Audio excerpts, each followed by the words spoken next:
Hello! Today we will be going over the Alarm.com end-user platform for residential customers. If you're here for a specific topic, please refer to the timestamps provided in the video's description.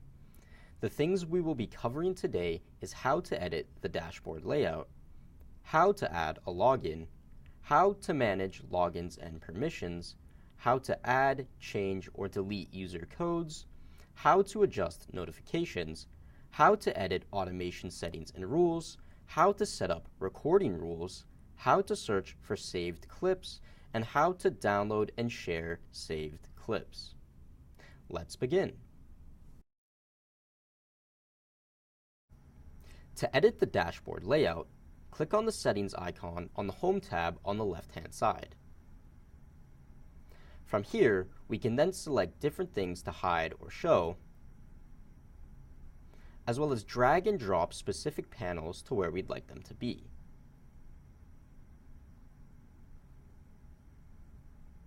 Once we're happy with the layout that we've selected, we're going to press Save at the top. To reset the dashboard back to its default settings, we're going to click the Settings wheel once again, and then we're going to click Reset.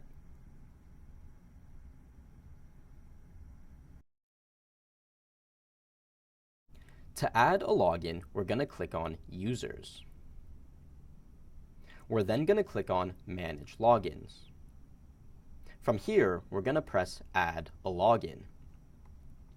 We're then going to type the email address of the recipient we would like to add, as well as give them a login name, which is essentially a username that they will use to access this Alarm.com account via the customer portal.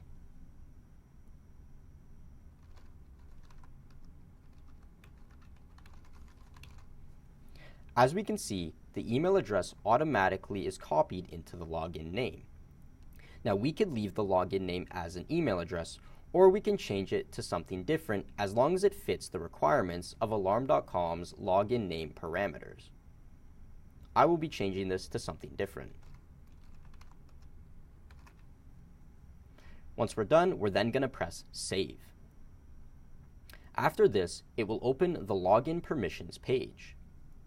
Login permissions will give the login user access to certain features on your Alarm.com account. Make sure to read each prompt carefully and determine which access you would like the user to have. There are certain preset permissions such as master control, full control, read-only or limited devices, as well as the option to add custom access permissions to different things. For this case, I'll be using full control. Once we've selected the permission level we'd like to give, we're then going to press Save. From here, the login user has now been created.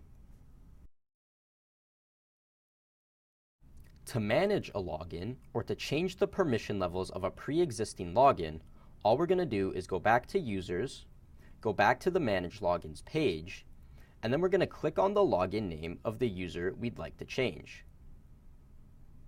From here, it'll reopen the Login Permissions page to where we can reselect the permission level we'd like to give.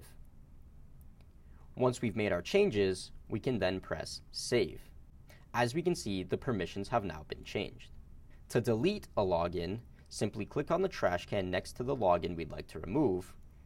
It'll come up saying, "Are you sure you want to delete this login?" We're then going to press OK. And the login has been successfully deleted.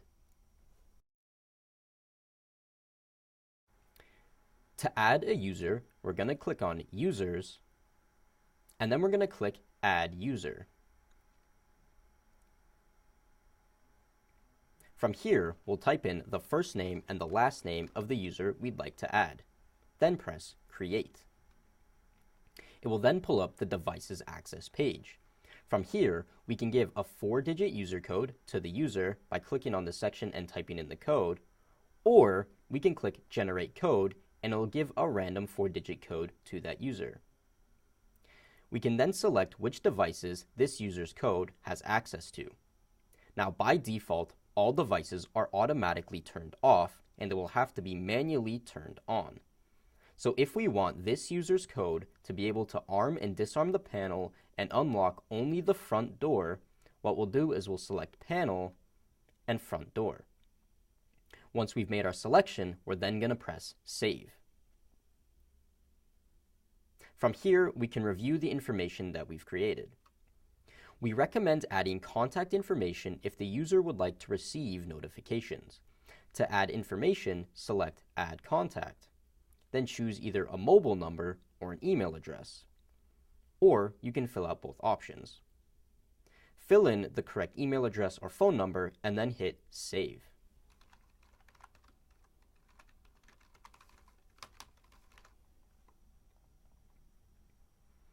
From here, we can see that the contact information has been updated. To edit the device access of a user or change their user code, go to the Users page, then select the user you'd like to edit by clicking on their name. It'll then pop up this page here. From here, if we select this section here, we can change their code as well as which devices they have access to. So if we'd like to take off front door access and give side door access, we can do so by deselecting the front door and selecting the side door. We can also generate a new code or type in a new 4-digit code. From here, we can press save, and the information has been updated. To change the name of a user, simply press the pencil icon beside their name, and we can change their name, as we can see there.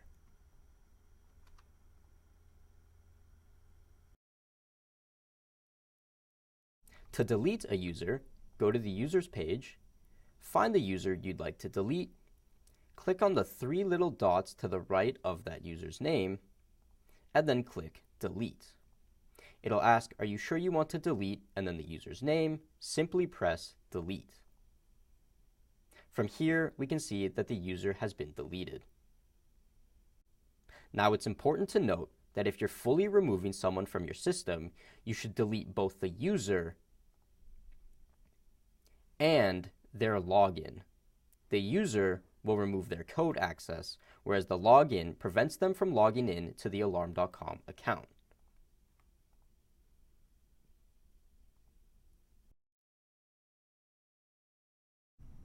To manage notifications, press the Notifications tab on the left. From here, we can see previously created notifications, as well as the suggested notifications that we create from Alarm.com. To add a new notification, press New Notification. From here, choose from one of the prompts as to which notification we'd like to create. I'll be creating an arming reminder notification. From here, we can then give the notification a new name. We can enable it or disable it by clicking the slider here, and then we can set the parameters of the notification. We can then select specific days that the notification will play. So currently it's selected at all times, but we can change it to only certain days of the week. From here, we can then add recipients to receive the notifications. To add a recipient, press Add. From here, it'll open our address book. Select the users you'd like to add, or if one of the users you'd like to add doesn't show up here, click New Contact, type in the first name and the last name of the contact,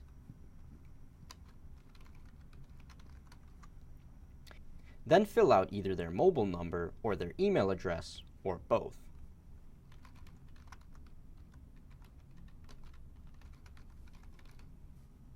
Then click Add Contact. From here, the new user will be added to our address book, where we can add or remove them from the notification. Once we've selected the users, press Close, and once we're happy with the notification we've created, we can then press Save. Our new notification has now been made. To edit a previously created notification, simply click on the pencil icon next to the notification, to which it will reopen the parameters page. From here, we will select the parameters that we like, as well as we can add or remove users. We can then press Save. Our notification has now been updated. To pause a notification, press the slider next to the notification. When it's blacked out, it'll show that the notification's been paused. To re-enable the notification, simply click the slider again and make sure that it's blue, and now the notification has been activated. To delete a notification, find the notification you'd like to delete and then press the trash can icon that says delete. From here, it'll ask, do you want to delete this notification? Press delete, and the notification has been removed. To create a recording rule, click on Video, then click on Recording Rules. From here, click Add New Rule. Select from the prompts below which rule you'd like to make. I'll be going over the Video Analytics rule, as this includes ground zones and tripwires. Select the camera you would like to create the rule for.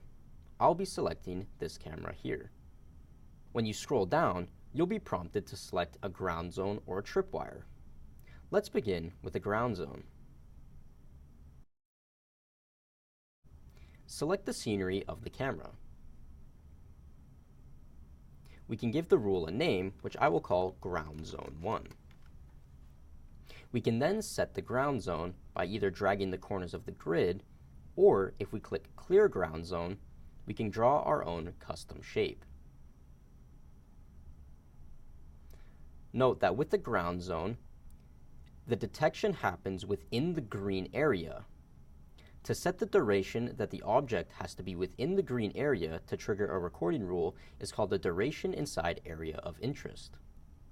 We recommend setting this between 1 and 3 seconds. For tripwires, rather than drawing a shape for objects to be inside to record a rule, instead we are given a virtual tripwire which we can drag around, which objects have to cross in a certain direction to record a rule. This little arrow indicates the direction the object will have to cross.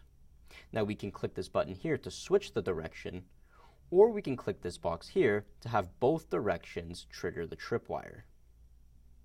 Once we have our desired tripwire, we can then continue to the next step. We can also clear the tripwire and draw one of our own liking. The next step is the same for both cameras, where we set the parameters of how the camera will record the rule. Starting with duration between clips, we recommend greater than 3 minutes. We recommend 3 minutes or greater for the duration between clips. Now you can set whenever the rule will run, whether you want it at a specific time or at all times, as well as exceptions to the rule. We can then enable Perimeter Guard if it's supported by your camera by either turning on the camera light alert and going through the settings that we'd like, as well as the duration of the light, as well as the brightness of the light, or audio alert, which we can go through different sound settings, as well as the volume of the alert, or we can have both. Now again, we can set the duration delay between alerts, which we would recommend to be the same duration between clips. You can also test the configuration of these settings by clicking Test Configuration. From here, we can then click what we want to record, whether it be people, vehicles, animals, other, or a mix of a few. So we'll choose people and vehicle. If we scroll down, we can see the push notifications, so different mobile devices that we can send to, different emails that we could send to, or different SMS that we could send to. So this will send clips to these devices that you choose. And then finally, down below, we can turn on light automation. So we can select certain lights that will also turn on when this rule is triggered. So we could turn on a light for 3 minutes at our desire, if we wanted to, when the following triggers the event. So once again, if a person triggers the event, we could turn the lights on. If a vehicle, we could turn the lights on, or a mix of everything. And again, we can set the time parameters. Once we're happy with this rule, we're then going to press Save.